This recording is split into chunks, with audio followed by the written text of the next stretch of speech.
नमस्ते मैम। नमस्ते जी, कैसे हो बेटा? अच्छे हैं। अच्छे हो? आप कैसे हैं? मैं भी अच्छी हूँ, वेरी गुड है। तो आज अपने जो विषय पर चर्चा करने जा रहे हैं तो वो है दुर्घटना। अपने डॉक्टर के पास जाते, अपने को सिर दर्द हो गया या बुखार हो गया तो डॉक्टर के पास जाते अपने, और डॉक्टर के पास क्या क्या सामान होता है हमें हाँ दवाई लेने जाते तो डॉक्टर के पास कौन कौन सी चीजें होती है हमको सही करने के लिए, है ना। उस पर अपने चर्चा करेंगे।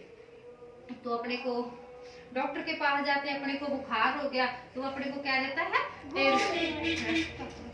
गोली देता है, ये वाली है ना। बुखार हो गया, सिर दर्द हो गया, छोटी मोटी है ना, पेट दर्द हो गया, हाँ।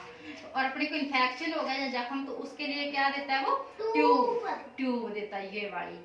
और अपने को ज्यादा फीवर हो गया, बुखार हो गया तो फिर क्या अपने को इंजेक्शन टीका लगाएगा, ये वाला है ना। और अपने को जख्म हो गया कोई तो उस पे फिर वो मरहम पट्टी करता है ना, तो उसके लिए ये वाली पट्टी लगाता है। और इसको काटने की, हाँ, चोट लग जाती तो वो पट्टी पे लगाता है ना, चोट पे, जख्म पे। और खुजली होती है तो उसके लिए अपने को ये ट्यूब देते हैं। और पट्टी को काटने के लिए उसके पास क्या होती है, कैंची। तो अपने को इसका जान डॉक्टर के सब हम बीमार हो जाते हैं, डॉक्टर के पास दवाई लेने जाते हैं तो उसके पास क्या क्या सामान होता है, हमें उसके बारे में जानकारी मिली तो अच्छा।